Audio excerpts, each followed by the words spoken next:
मन चंगा चैनल में आपका बहुत बहुत स्वागत है।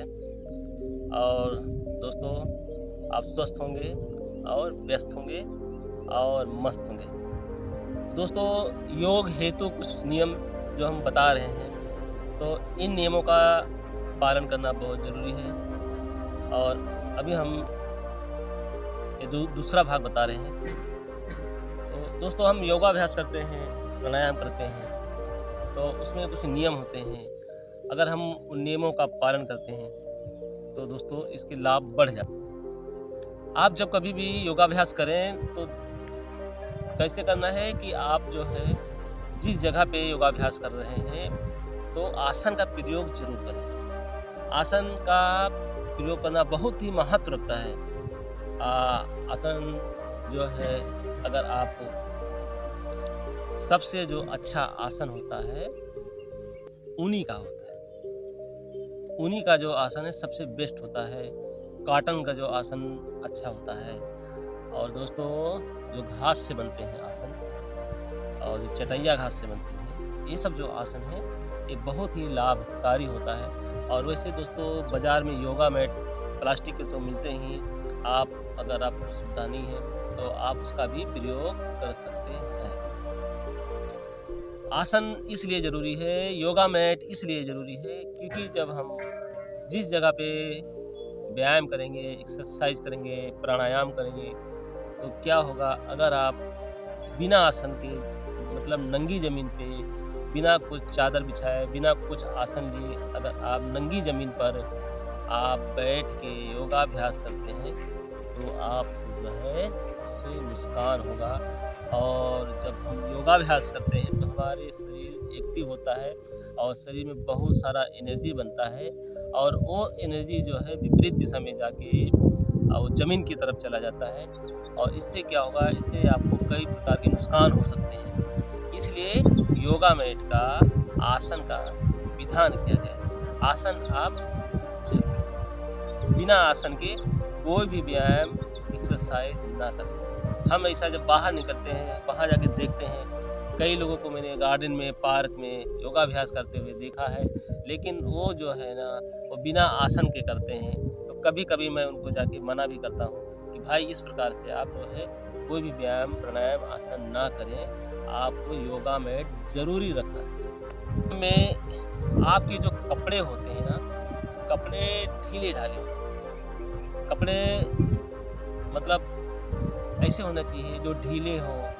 ऐसे कपड़े ना हो जिससे हमारा बदन कसा रहे और कोई भी व्यायाम करने में, कोई भी आसन करने में उसमें अवरोध पैदा हो। इसलिए बताया गया है कि कपड़े जो है आपके ढीले और ढाले होना चाहिए। एकांत में करें, एकांत में, जहाँ पर कोई शोरगुल ना हो, कोई हल्ला ना हो, किसी प्रकार का वहाँ पे कोई जो है कार्य ना होता हो, जिससे कि आपको योगाभ्यास करने में पूरा ध्यान लगे। तो इसलिए बताया गया कि योगाभ्यास एकांत में करना चाहिए, जहाँ पे कोई शोर गुल ना हो, जहाँ आपका कोई ध्यान न भटके, ऐसे स्थान पे आपको योगाभ्यास करना चाहिए। तो दोस्तों, ऐसे करने से इसके जो कई प्रकार के जो लाभ होते हैं। दोस्तों, जब भी हम योगाभ्यास करते हैं, योगाभ्यास के लिए हम बैठते हैं, तो क्या होता है, हमारा जो मन है, मन कोई जो चंचलता है उसको दूर करना चाहिए। क्योंकि मन किधर भी भटकते रहता है। कहीं मन वहाँ पहुँच जाता है और कहीं मन वहाँ पहुँच जाता है। तो इसलिए मन को कंट्रोल करना बहुत ज़रूरी है। इसलिए बताया गया है योग के नियम में कि एकाग्रता, मतलब कि आप जो है अगर योगाभ्यास कर रहे हैं तो आपका जो मन है शरीर के साथ में ही रहे। ऐसा नहीं कि आप योगाभ्यास कर रहे हैं, आप सूर्य नमस्कार कर रहे हैं, आप योगी व्यायाम कर रहे हैं, लेकिन आपका ध्यान कहाँ है, कहीं अलग है। किसी दूसरे प्रकार का जो है सोच आपके मन में चल रही है और वो इसी प्रकार की सोच है जिससे आपके आत्मा को, आपके शरीर को दुख पहुंचाता है, या ऐसा तनाव होता है या डिप्रेशन होता है। तो इस प्रकार का जो है ना, कोई हमें सोच दिमाग में नहीं लाना है। पूरी एकाग्रता होना बहुत ज़रूरी है। तो दोस्तों, अगर आप एकाग्र होकर योगाभ्यास करते हैं और अगर आप मन को स्थिर करके योगाभ्यास करते हैं और अगर आप जो है ना मन को कंट्रोल करते हैं और वर्तमान काल में रहते हैं, तो इससे आपको बहुत लाभ होगा, इससे बहुत फ़ायदे होंगे। आपकी किसी भी प्रकार की जो भी बीमारियां हैं, जो भी आपकी डिसीज़ हैं, कोई भी आपके अगर रोग है, तो इसमें बहुत जल्दी इसमें आराम होना शुरू हो जाता है। तो योग के नियम में बताया गया है कि एकाग्रता होना बहुत ज़रूरी है, मन की चंचलता को दूर करना बहुत ज़रूरी है। तो दोस्तों, अगर हम मन की चंचलता को दूर करें तो हमें क्या करना चाहिए? हमें भजन सुनना चाहिए। आपका जो मंत्र प्रिय है, जो आपका मंत्र अच्छा है, उसका उच्चारण करना चाहिए और भजन सुनो। सत्संग सुन के भी आप योगाभ्यास कर सकते हैं।